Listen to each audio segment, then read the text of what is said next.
What is up, barbecue people? Welcome back to Amateur Backyard Barbecue. My name is Adam Brukas, and look, we got a logo.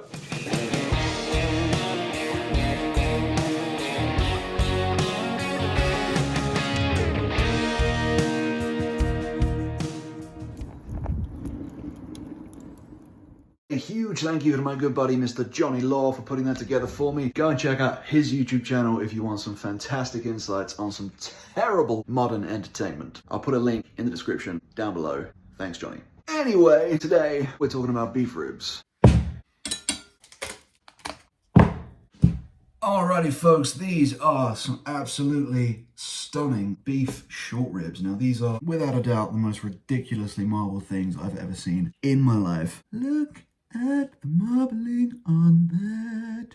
Now the whole point of this channel is to teach you guys how to cook incredible American style barbecue on a budget. And the amazing thing about these is that they were so incredibly cheap. Even with this Japanese Wagyu A5 level marbling, this pack of these two ribs, which are also incredibly thick and heavy. These cost you £13 from Sainsbury's. If you're watching outside of the UK, Sainsbury's is just a popular supermarket chain here. This is from their finest range, which makes a lot of sense. I mean, just look at these things. Incredible. Typically you will find that short ribs tend to be a pretty well marbled cut, but this is absolutely on another level. I've never seen anything like this before. Now we could absolutely just season these as they are and throw them on the pit, but what I'm going to do is trim down some of the fat cap. You can see here that this is quite a thick area of fat. There's quite a lot on the top here, a lot that's quite hard. A lot of that's not going to render down while we cook, so I'm just going to trim off a little bit. I'm going to leave some on there because it's going to be good for the flavor. Remember everybody, fat is flavor. So trusty little boning knife. Just gonna go in and carefully remove a little bit of this at a time. I don't want to trim the whole thing off just in case I end up cutting into the meat because I don't actually know where this stops and when it starts. As you can see, most of this cap on the end is hard fat. As you can probably tell, I'm not exactly an expert butcher either. I'm doing pretty well at learning my way around these cuts and learning how to trim things off without trimming too much off. But the main aim is to just keep a bit of an aerodynamic shape into this. Get in there, start trimming some of that off so that we haven't got an enormous, great big thick fat cap on top.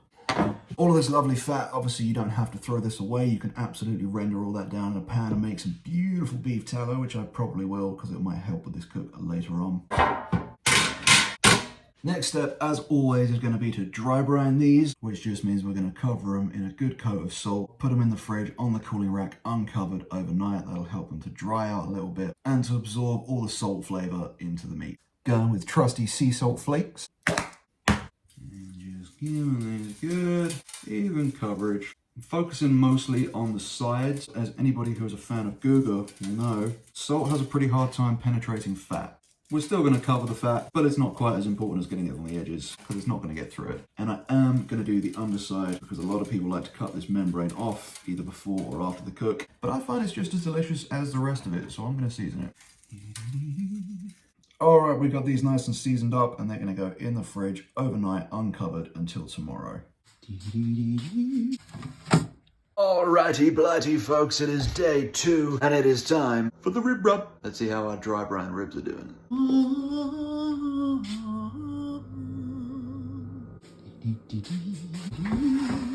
I just want to take one more chance to admire the marbling on these before we cover it up with the rub because it is just ridiculous.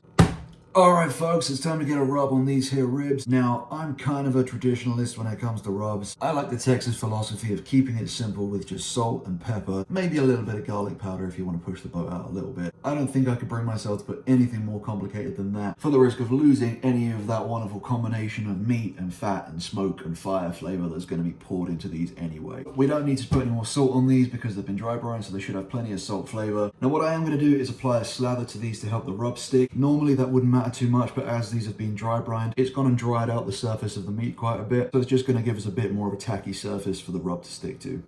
This is just some French's yellow mustard that I'm going to be using for a slather. A lot of people don't like mustard, but I guarantee between the flavor of the meat, the smoke, and the rub, you're not going to taste this at all. Shake it up a little bit. Doesn't need too much.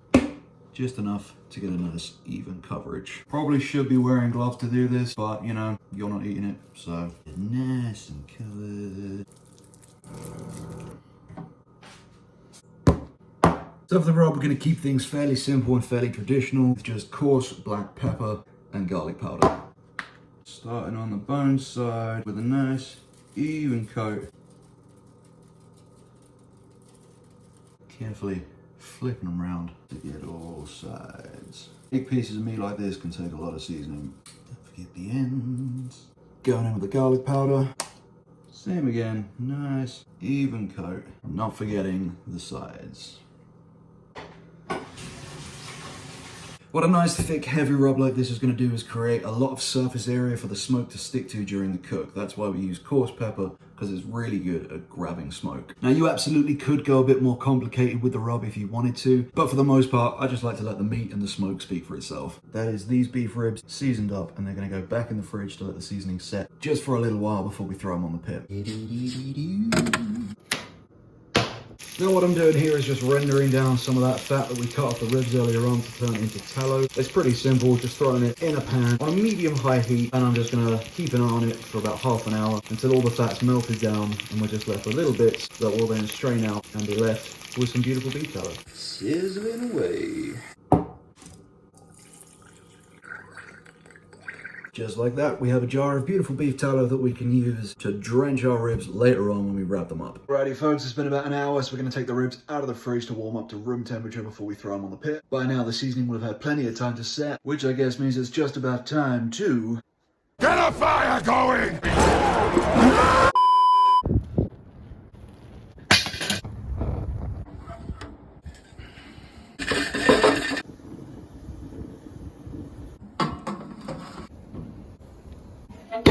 Alrighty folks, our ribs are on, and our aim is going to be to keep this fire going at around 225 degrees Fahrenheit for the next 5 hours. Keeping a close eye on the firebox the whole time. Making sure the temperature doesn't spike or drop too low. Once again, cooking with pieces of oak. Sticking that on top to keep it warm for when it's ready to go in the firebox. We will check back in a few hours' time. Alright folks, apologies for the sound quality because it's windy as hell out here, but we are about 2 hours into this cook. I'm just going to give these things a little spritz with some apple cider vinegar, but they're looking fantastic. We've got a great bark forming on there. Starting to pull in a really weird direction, so I've just propped them up with some little pieces of timber. This one's a little bit wonky anyway because of where the bone sits, but let's just give them a quick spritz with the trusty old apple cider vinegar. May not be 100% necessary, but I find it helps for the smoke to stick. Alrighty folks, we are just under 4.5 hours into this cook. I could leave these on a little bit longer, but it's starting to rain and I really don't want to stay out here. Let's see how we're doing. These look pretty good to me. A lovely bark forming on there. I think it's time to take these off. At the advice of Mr. Aaron Franklin, I'm using a trusty towel to take these off so I don't damage the bark. Oh, that's hot.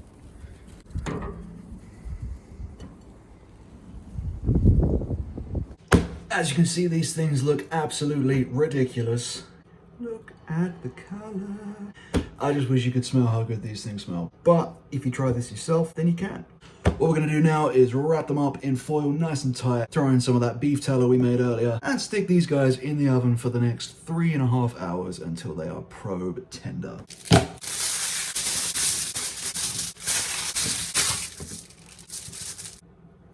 Lovely beef tallow. Keep that on there. Now, stand. Probably would have been a lot easier if I just heat this up, but I really can't be bothered because I'm lazy. Wrapping this up nice and tight. Yes, I am doing both ribs individually. Don't do what I've just done and forget which way you had them up, so you can find the bone and make sure you put them bone side down.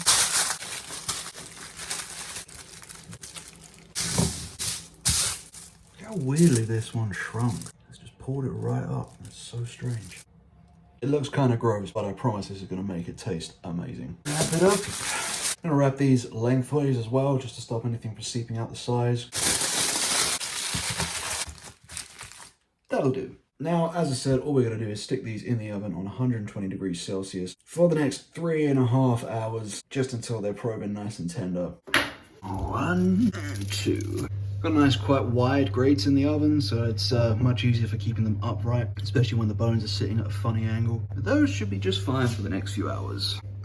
Alright everybody, it has been approximately 8 hours since we started this cook. Normally it would be time to take these ribs out of the oven and put them aside to rest for an hour before cutting into them. But you guys know how much I love throwing in a bit of a curveball. And instead, what we're going to do this time is we're going to leave them in the oven, but we're going to turn the oven right down to its lowest setting, which on mine is about 80 degrees Celsius, which is a little bit hotter than it should be for this. But what we're going to be doing is called an overnight heated rest. And what that's going to do is encourage all the fat and all the collagen to melt down into gelatin, become insanely soft, and just make these ribs a million times more tender and more delicious. Just turn that all the way down. And that's about it for these for the next 22 hours, give or take, depending on what time we have dinner tomorrow. Alrighty folks, it has been a long 22 hours, but it is finally time to take these ribs out of the oven and see how they came out. Here we go. It's been, how long has it been? 8 hours in the cook, 22 hours resting. You do the maths. I can't be bothered. I'm here to cook.